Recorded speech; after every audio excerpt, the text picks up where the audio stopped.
नेपाल के राजनीतिक परिदृश्य में जबरदस्त उथल-पुथल मची हुई है। हाल ही में वहां जेन जी आंदोलन के बाद अब नेपाल के अंतरिम प्रधानमंत्री सुशीला कार्की ने बड़ी घोषणा की है। उन्होंने स्पष्ट किया है कि इस हिंसा में मारे गए लोगों को बलिदानी घोषित किया जाएगा। साथ ही उनके परिजनों को 10-10 लाख नेपाली रुपए का मुआवजा भी दिया जाएगा। दरअसल आंदोलन के दौरान कुछ असामाजिक तत्वों द्वारा की गई हिंसा नेपाल की राजनीतिक स्थिरता को झकझोरने वाली साबित हो रही है। अब तक की रिपोर्ट्स की अगर माने तो मृतकों की संख्या 72 तक पहुंच चुकी है। इनमें एक भारतीय महिला भी शामिल है। वहीं सुशीला कार्की के कार्यभार संभालने के बाद उन्होंने भ्रष्टाचार समाप्त करने का संकल्प जताया है। कार्की ने पत्रकारों से कहा कि नेपाल में पहली बार 27 घंटे तक लगातार प्रदर्शन चला। ये एक ऐसा अनुभव रहा जिसने नेपाल की राजनीतिक प्रक्रिया को चुनौती दी। उन्होंने साफ कहा कि वे केवल 6 महीने तक ही सत्ता में रहेंगी। इसके बाद नवनिर्वाचित संसद को अधिकार सौंप दिया जाएगा की जिम्मेदारी सौंपी गई है, जिसे 5 मार्च 2026 को आयोजित किया जाना है।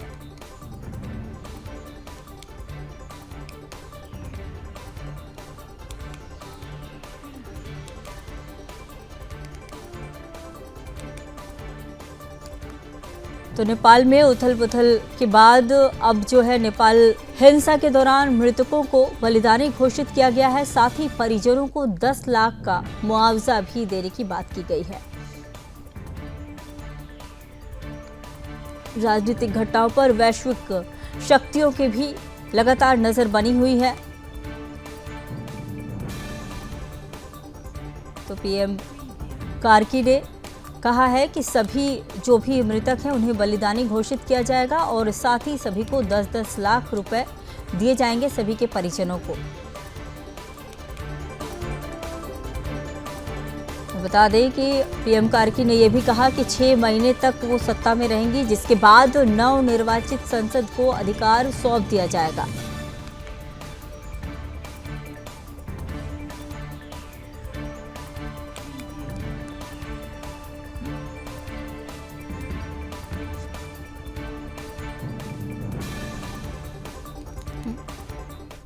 इसी खबर पर और अधिक जानकारी के साथ मेरे सहयोगी नीरज शाह काठमांडू से लाइव जुड़ चुके हैं। नीरज, बताइए कि क्या अभी फिलहाल अपडेट है। जैसा कि खबरें आ रही हैं कि पीएम कार्की ने जितने भी जो भी बलिदानी हुए थे उन्हें बलिदानी भी घोषित किया गया और साथ ही सभी के परिजनों को 10-10 लाख रुपए देने की घोषणा भी की गई है। नीरज, अपने आपको जी आ रही आवाज।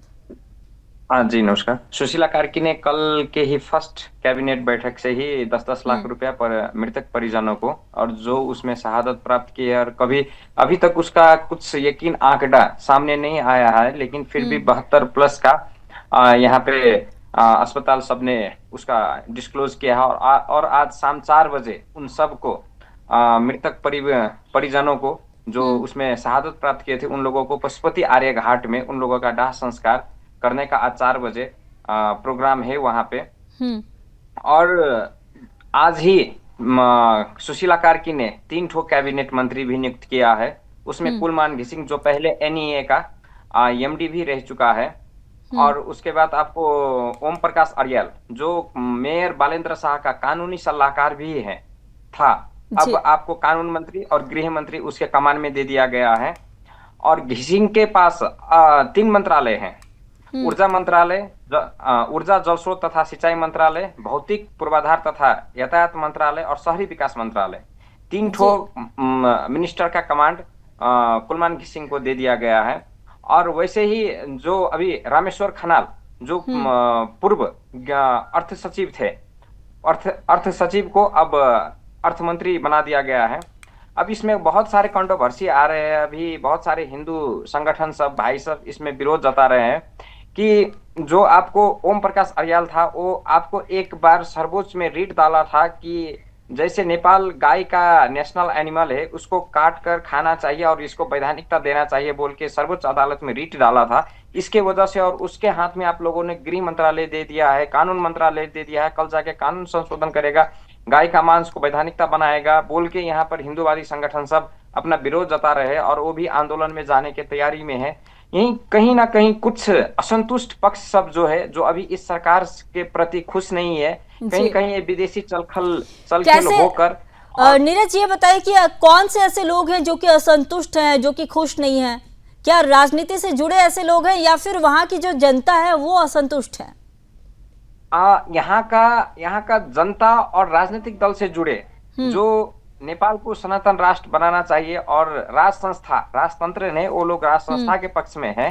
तंत्र ने उन लोगों को तंत्र नहीं चाहिए। वो लोग जो है इस अभी का व्यवस्था से उन लोगों को कहीं ना कहीं आशा था कि हम लोगों का मांग संबोधन होगा, हिंदू राष्ट्र होगा। लेकिन अभी का मंत्रिमंडल विस्तार देख के उन लोगों का आस में कुछ नहीं, यहाँ पर नहीं होने वाला है बोल के मैंने आज सुबह ही हिंदू सम्राट सेना से भी बात किया था और जी। राष्ट्रीय समता पार्टी के अध्यक्ष से भी बात किया था। उन लोगों ने बोला कि नहीं, हम लोग आंदोलन में जाने के लिए तैयारी कर रहे हैं। तो इस तरह से यहाँ इस सरकार में भी जनता लोग और 8 राजनीतिक दल तो आपको बेखुश है ही। उन लोगों ने पत्र निकालकर अब आज नहीं तो कल वो लोग सड़क आंदोलन में जाएंगे, संघर्ष में जाएंगे। तो ये 6 महीने का जो संक्रमण काल है, ये बहुत अभी भी नेपाल को निकास नहीं निकला है, इसमें नहीं निकला है अभी भी प्रॉब्लम। और ये 6 यानी महीना कि 6 महीने जब कार्की रहेंगी पीएम पद पर, इस दौरान भी नेपाल में फिर एक बार जो है असंतोष जैसी, जिस तरह की हिंसा हुई थी, इस तरह की कुछ और घटना हो सकती है। लेकिन जैसा कि नीरज खबरें आ रही थी कि ये जो भी आंदोलन हुआ जेनजी का, ये आंदोलन इसलिए किया गया ताकि वहाँ जो भी भ्रष्टाचार हो रहे थे उससे मुक्ति मिले, क्योंकि भ्रष्टाचार को लेकर काफ़ी सारी जो खबरें सामने आ रही थी कि जैसा कि वहाँ के जो नेता हैं, उनके जो बच्चे हैं वो पढ़ने के लिए उन्हें बाहर चले जाते हैं, लेकिन वहाँ के जो स्टूडेंट है उन्हें पढ़ने के लिए जो सुविधाएं होती है वो सुविधाएं नहीं मिलती है। तो ऐसे कई सारे मुद्दे थे जिस वजह से नेपाल में इतनी बड़ी हिंसा हमें देखने को मिली और ये पूरी तरह से तख्ता पलट हुआ। तो अभी जैसा कि आप बता रहे हैं लोग खुश नहीं हैं अभी भी, तो अभी क्या ऐसी खास वजह क्या है कि लोग खुश नहीं है? देखिए, यहाँ का जनता का जो जिस टाइम पे 2007 साल में जो माओवादी सबका जो आंदोलन हुआ था, उस टाइम में देश को धर्मनिरपेक्ष बनाया गया था। 82% यहाँ पर हिंदू होते हुए भी वो कहीं ना कहीं जनता सबसे छल करके संविधान में घुसाया गया था, जिससे जनता अभी भी नाखुश है। और अभी से आपको 3-4 महीने आगे, 5 महीने आगे एक नेपाल में राजशाही के लिए आंदोलन भी हुआ था। उस आंदोलन में बहुत सारे दमन हुआ था। और जैसे अभी भी जिस जो मृतक जीएनजी सब है, उनके जो घाव देखेंगे आप, तो स्नाइपर से गोली चलाया हुआ, किसी के गर्दन में, किसी के हेड पे, किसी के छाती में 6-6 गोली लगा हुआ।